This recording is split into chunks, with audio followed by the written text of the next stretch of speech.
So welcome back, Yogins. This is Yogi Doug Johnson back with another Yin class, and this is my spine series. And this is basically like a workout for your spine. So why would you want to work out your spine? Well, for one thing, without a healthy spine, it is very difficult for the rest of your body to be healthy. If you think about your spine, it's right in the center of everything. Everything basically attaches to it in one way or another. And so if it is not healthy, if it is not flexible, if it is not strong, then the rest of our body tends to suffer. Working the spine also gives you a lot of energy. So if you are someone who's low on energy, very often working the spine can help with that. This is also perhaps the most yin of all of my yin sequences. Working the spine is very yin in nature. So I know that the hips are very, very popular, but I'd like to try and advocate for the spine. So if you haven't tried this, even though you might have been looking for a hip flow or something like that with yin, I know everyone loves to open up their hips. Try opening up your spine and see how it goes for you. And for sure, let me know what you think in the comments below. So as always, guys, if you like this sequence, if you like this class, please give me a thumbs up. That really helps me out.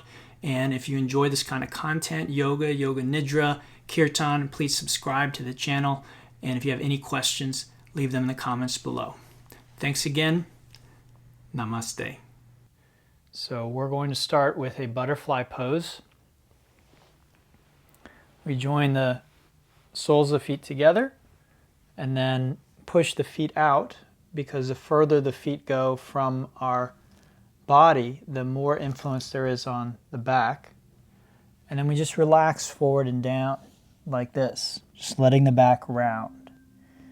So this is in contrast to what you may have done in other yoga classes, which looks like this: pulling the feet in, dropping the knees down, and coming down with a straight spine, right? You've probably done that before. That is not what we're doing. We're pushing the feet out.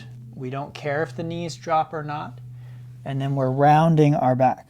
Okay, so it is a different posture than perhaps the one that you've done in other yoga classes, which is called cobbler's pose, Baddha Konasana. So Baddha Konasana and the what we're calling butterfly pose in yin are two different postures. They can be approached in completely different ways.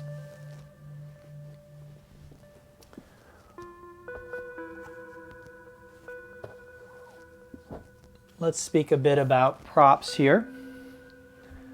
So I can use props to help support my body in a few different ways. If my knees are in the air and I don't like the way that feels, they feel unsupported, then 2 blocks under the knees is an option. I could also place blocks under my forearms or my forehead. Now, if I'm having trouble folding forward, I could instead sit on a block, and that will push me forward a little more aggressively, like this. Alternatively, I could use something like this bolster to support my upper body, like so. It's at this point that I always try and remind students that Yin Yoga and restorative yoga are distinct practices. So we aren't looking for the same level of support and relaxation that we might feel in a restorative class. Yin Yoga is a form of exercise, and we are exercising our spine today. So we want to allow there to be a little bit of stress. That's what exercise is. Exercise is a controlled stress that's applied to the body to coax a response from the body to make it healthier and stronger and more resilient to illness and injury.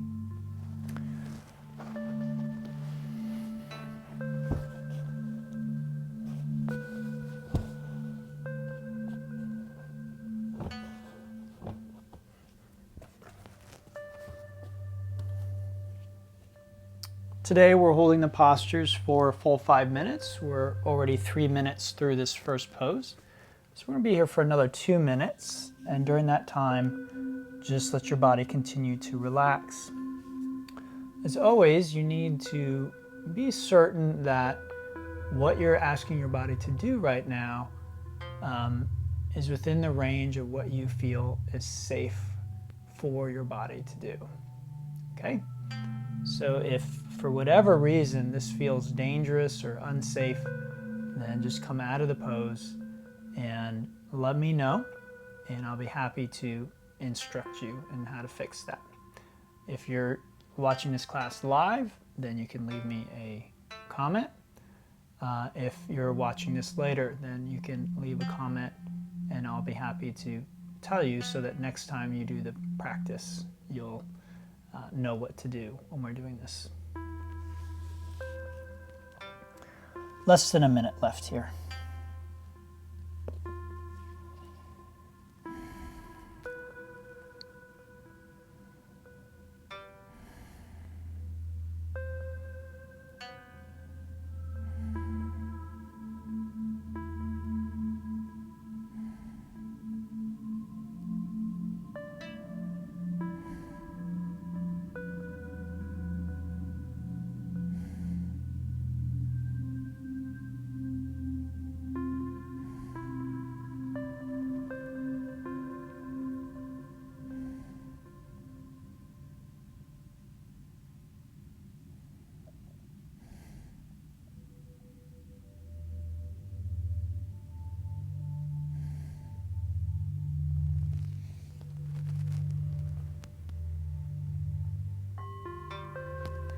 Next pose. Take the legs and bring them out straight. This is called caterpillar pose. Folding forward, you have the same options as before. Using the blocks to support your forearms or forehead, using the bolster. But once again, remember that you want to feel the stretch here. If as you straighten your legs, you feel like you are being pulled backward like this, then simply do this posture again. Once the knees are bent, usually the pelvis is freed to fold forward, which is what we want. If you'd like to go a little deeper into your practice, you can come onto your back and bring your legs up overhead for what we call the snail pose. To do snail, you want to shrug your shoulders underneath you and make sure the weight of your body is borne by your shoulders, arms, and the back of your skull, and not your neck. If you're doing this, you can have your fingers interlaced, you can have your hands on the ground, you can hold your back or your hips or your legs or your ankles. Your legs can be straight or bent. With your legs straighter, it tends to bring the influence into this part of your back, your low back. With your knees bent, it tends to bring the influence of the pose higher up into your thoracic and perhaps even cervical spine. Once again, we are not trying to compress the cervical spine, just the opposite. This is a pulling. So the whole spine is being pulled and lengthened in this pose. That is our intention anyway. So when the pose is done properly, that is what we experience.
I have a little less than a minute and a half left here.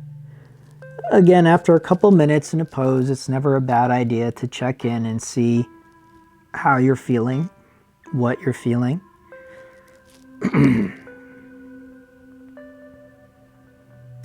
The snail pose that I'm in is an inversion.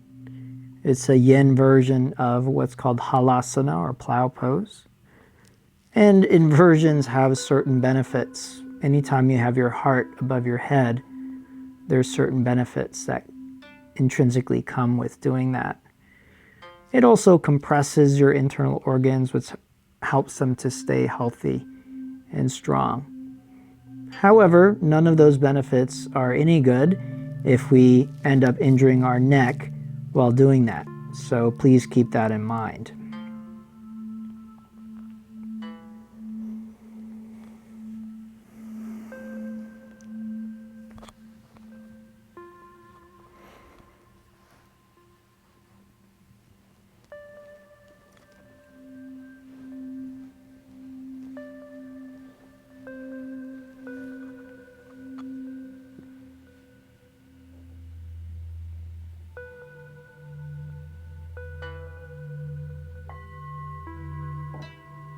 Okay, we'll unwind and come back onto our back, and we call that a rebound.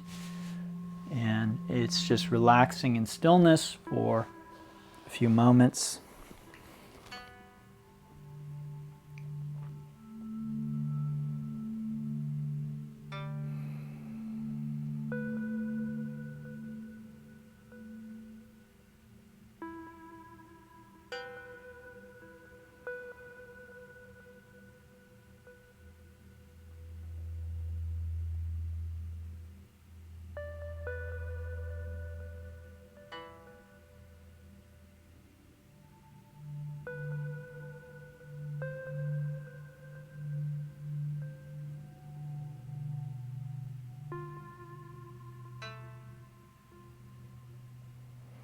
Let's bring our legs in and give them a squeeze, and we'll do the leg cradle. So moving our hips and spine around, using the movements to help release any imbalance that we might feel from doing that last posture.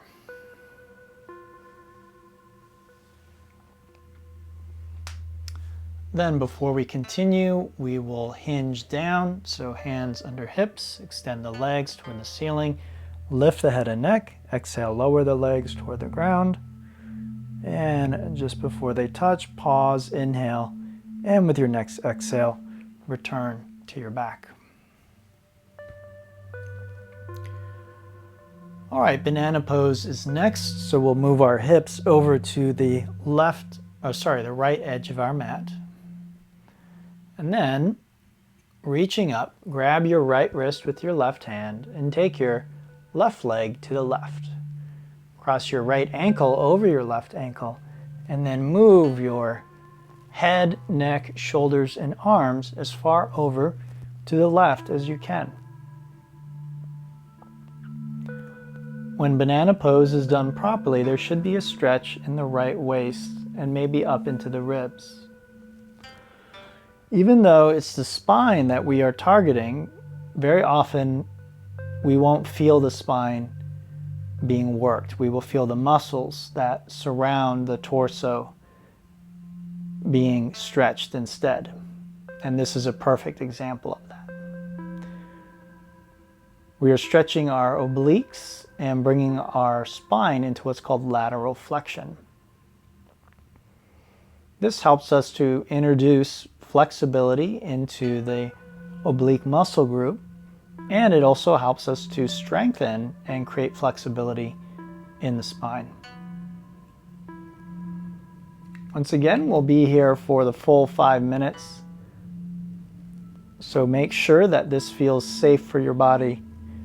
And then once you're sure you feel the stretch, just relax and let time and gravity work on your body.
Okay, so we come back through neutral and then gradually make our way onto the other side for banana pose.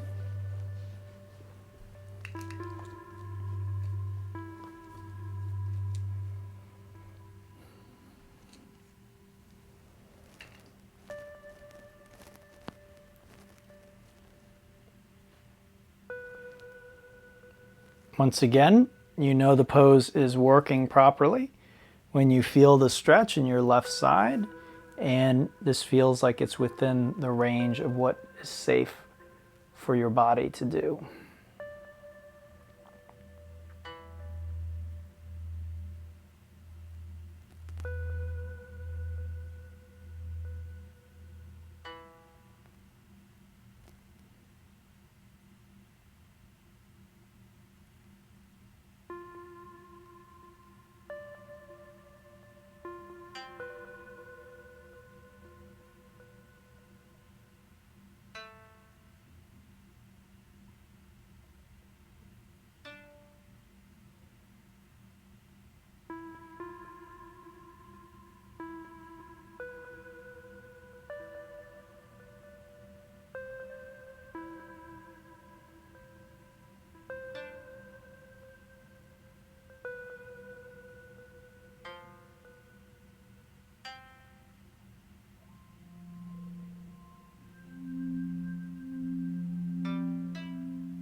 A little over halfway. Again, this is a good time to check in. I'm not feeling as much stretch as I like at this point, so I might move myself a little deeper into the pose. That is an option. Of course, please remember that deeper is not necessarily better. So you need to judge for yourself if you think pursuing more depth in the pose is the right choice for you, your body, and your practice today. Our bodies are not static. They are constantly changing and evolving and adapting to the stresses of our daily life. And so we want to be very careful about saying things like, I know my body, as though our bodies are static. Our bodies, again, will continue to change, and very often if we practice yoga on a regular basis, they will change more rapidly. Very often these changes are good changes, but sometimes we can have injuries or other kinds of negative changes just because of life or because of practicing yoga sometimes. So it's always important to feel and experience the body that is actually there with us today. Not the one that we wished was there, not the one that was there when we were in our 20s, not even the one that was there when we were doing that super difficult vinyasa class and we were able to get into some pose that we never can get into. And then we try and get into it again, without the same warm-up and without the same sequence, and we can't. But because we could do it once, we try and force our body into that pose. This is a very good way to get injured.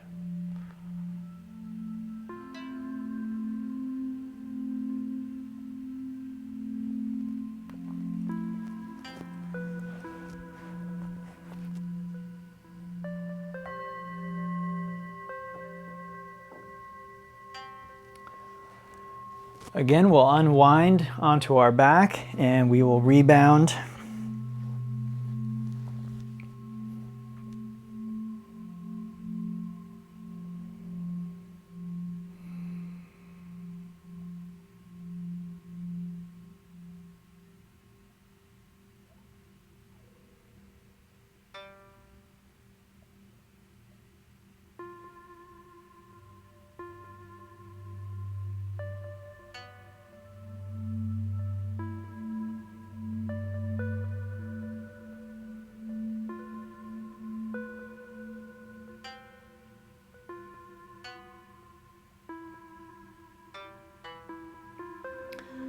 Drawing the legs in now for leg cradle.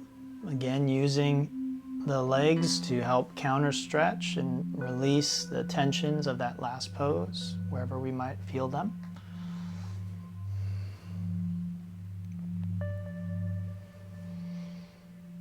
And then again, we'll hinge, but this time hinge up. So hands under hips, extend the legs. If there's pain in the back, again, bend those knees, otherwise legs straight.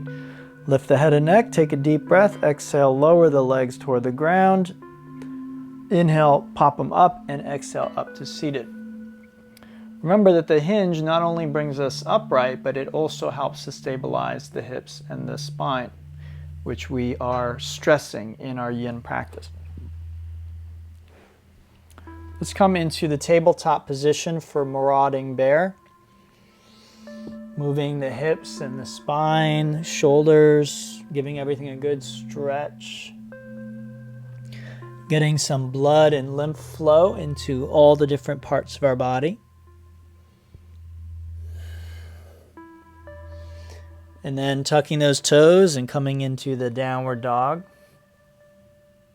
Again, getting some blood and lymph flow down into the lower extremity here. And then we'll come forward and down onto our belly for the Sphinx or seal. So Sphinx is done on the elbows. The elbows are generally directly below the shoulder as I have them here. If this is a little too intense, then it can be made easier or less intense by bringing the elbows forward. It's just a lower back bend is all.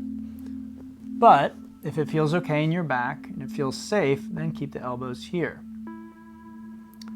For more intensity in your back, you can do seal pose. You take your hands a little wider and then straighten your arms. And this is seal. It's the same exact pose, except you're just going into a deeper back bend. You can walk your hands back and take it even deeper. In either pose, the shoulders can be depressed or relaxed. The head held up, dropped forward, or dropped back. The legs can be together or apart, or even in a full lotus position. And you can try squeezing your buttocks and thighs, or keeping them relaxed. We want to feel a little bit of compression in our back, in what we call our lumbar spine. If this is done within the range of what is safe for us, it is highly therapeutic. If we already have injuries, or if we push ourselves too far, it can be injurious. So sometimes when I hear yoga teachers talk, they talk about safe postures and unsafe postures, and this is safe, that is not safe. But the truth of the matter is something that is safe for one person may not be safe for someone else. So it's not so much about is a pose safe or not, it's is it safe for who, when, Okay? As I said earlier, sometimes if we warm up properly, we can do a pose that otherwise would not be safe or even possible for us to do. And yet, because of where it is placed in a class, we can do the pose safely and effectively. So I don't really like talk about this is safe, this is not safe, because it's too general. As I said, a pose can be safe for someone. In fact, it might even be therapeutic for someone. It might even help them heal and become whole again. And yet for someone else, it can be absolutely dangerous. Now, this might be a novel concept to the yoga teacher or practitioner, but it is not novel for people who work in medicine. And as my teacher, Paul Grilly, who taught me Yin, likes to say about postures in yoga, yoga is powerful medicine.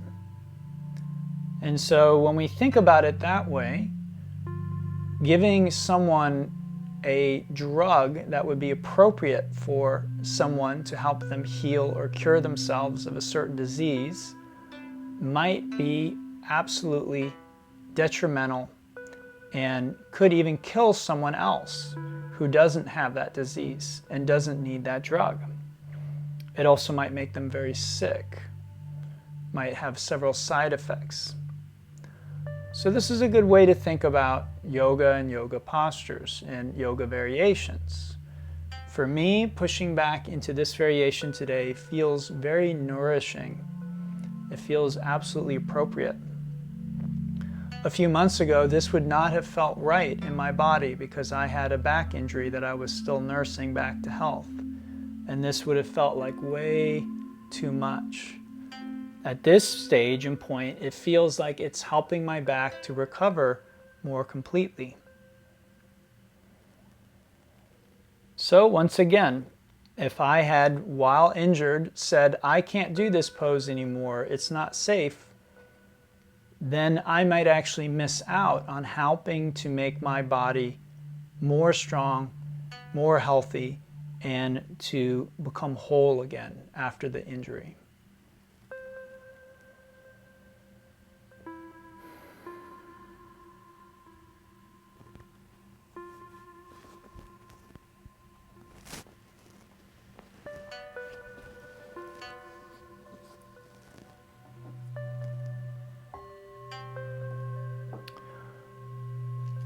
With our next exhalation, let's come down onto the belly.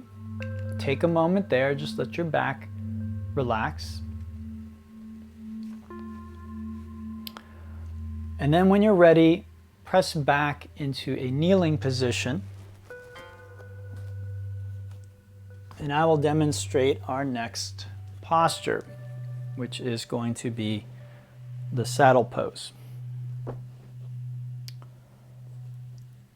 So pressing back to kneeling, you can sit on your heels, between your heels, or on a block that is between the heels. Your toes can point back or they can point out to the sides. If your ankles hurt or feet hurt, you can pad the feet and ankles with a rolled blanket like I have here, okay? Now, if your knees hurt, you can try taking the knees wider, and you can also try sitting on a block.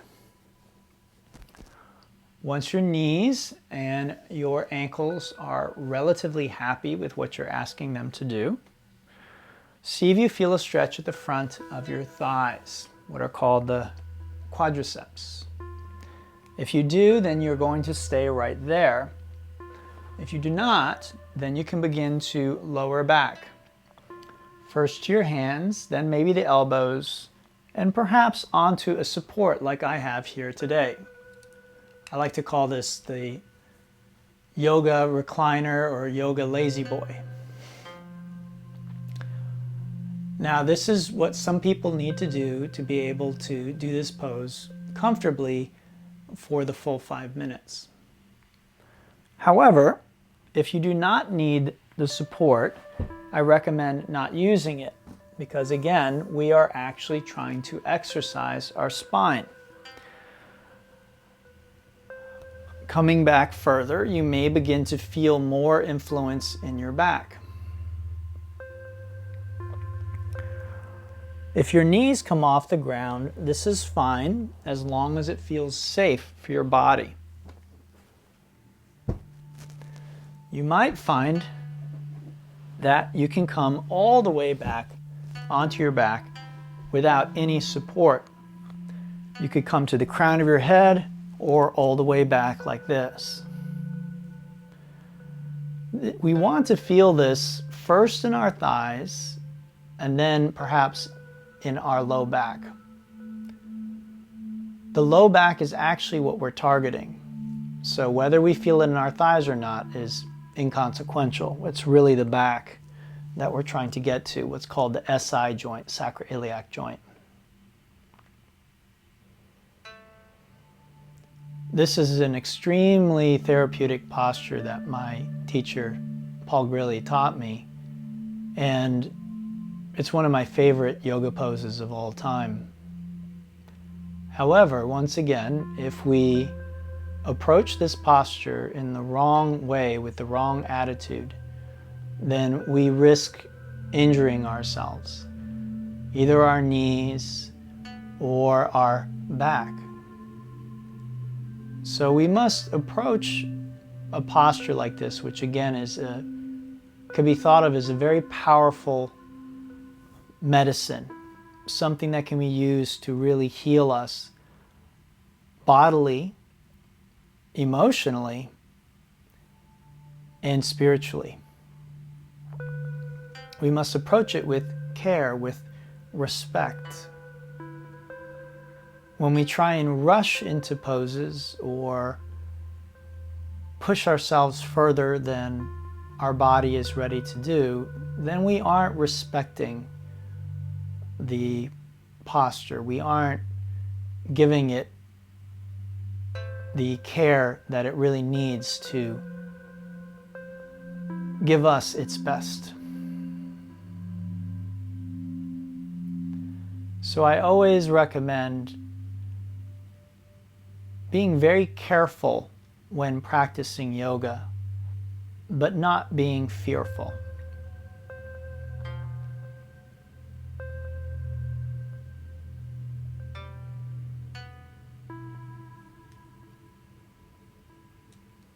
I have just under 2 minutes left here.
Please take your time unwinding, eventually making your way back onto your back for the rebound.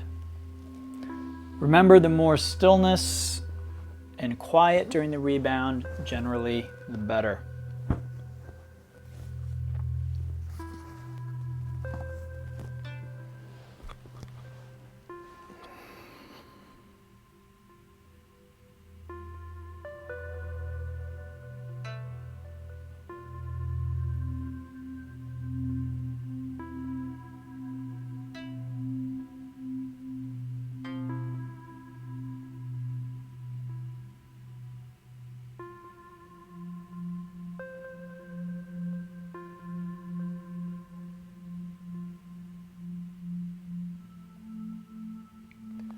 Let's bring our legs in and give them a little squeeze, doing our counter stretch, the leg cradle.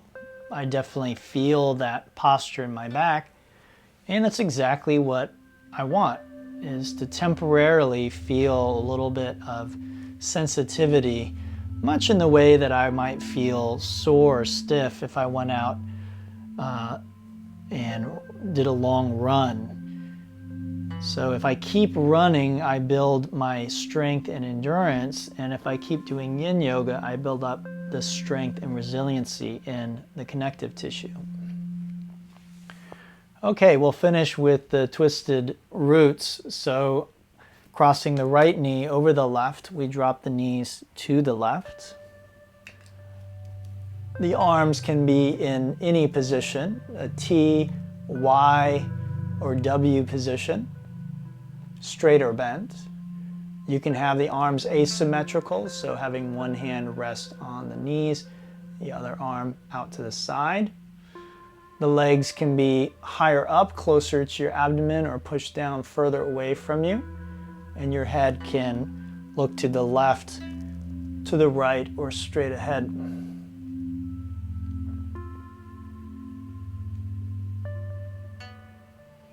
If your knees are in the air or your shoulder is in the air and you don't like the way that feels, feel free to use a blanket or a block supporting them. Both my knees and my shoulder are in the air, but it's perfectly fine. I don't feel at risk of injury or damaging my body here. I like the way it feels for the shoulder and the knees to be pulled by gravity in that way.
Okay. Gradually unwinding from that twist and making your way to the other side. This again is called twisted roots. It's a very common twist in Yin Yoga. In today's class, we basically had a workout for the spine. We brought the spine into flexion, lateral flexion, extension, and now rotation. This is pretty much the 6 ways that the spine can move, and then you can combine those for various other movements. But as simple as these 6 movements are in today's class, in modern life we actually could go through a whole day or several days without really moving our spine as much as we've done today. And the way the human body works is it is a use it or lose it system. So more and more research is coming out all the time showing that if you stop using your mind, then your mind, your brain begins to atrophy. If you stop using certain parts of your body, those parts of your body start to atrophy. They get weak, they get frail, they get damaged. So this is important for us modern people to realize, because modern life is very unnatural, very unusual. What we've done as human beings is we have used our big brains to figure out how to make our lives very easy, very convenient, very comfortable. Until recently, human life was relatively difficult, and it was relatively physical for most people. It required quite a lot of physical labor and exertion just to survive and make a living.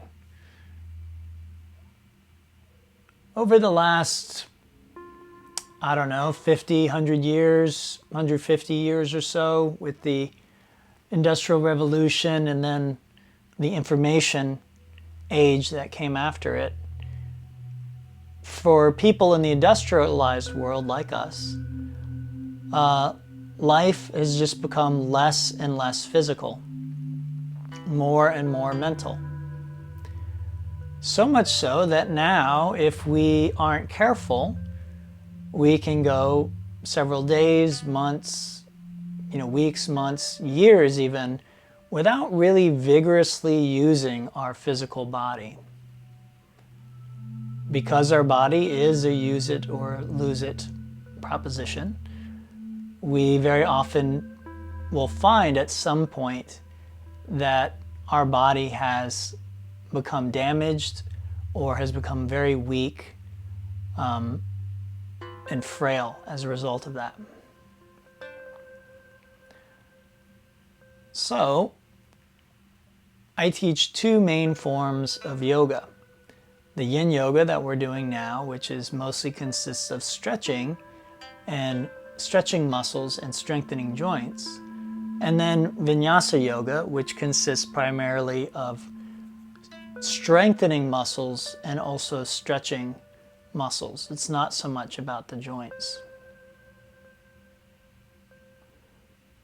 So these 2 practices taken together create a pretty well-rounded use of the body. I'm not going to say that that's all that you would need to do to stay healthy or to stay strong, but it's a fairly good start. Of course, spending 2 hours doing yoga, even once a week doing that, is maybe more than many people have time to do. So I usually recommend that students start with 30 minutes of walking outdoors every day. Studies have been done that show that just 30 minutes of walking outdoors a day will improve your health measurably on many levels if you aren't already doing that. If you are already doing that, then I might recommend starting to add in the Yin Yoga, Vinyasa Yoga meditation.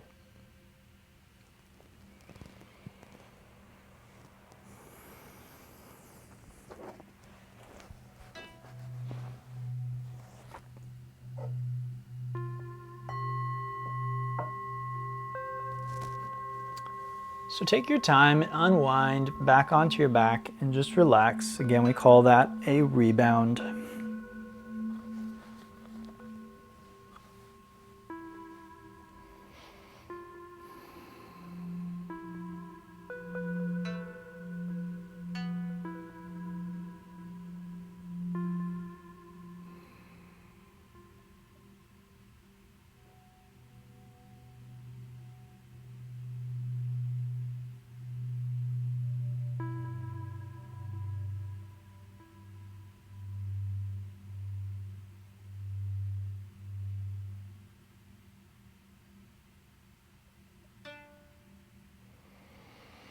And then bringing the legs in, give them a little squeeze.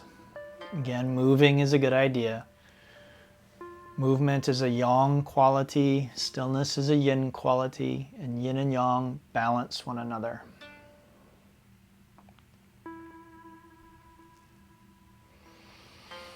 And then go ahead and hinge down and come into what in yin we call the pentacle pose.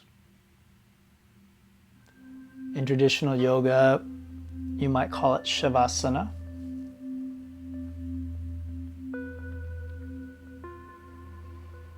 Coming to relax on your back.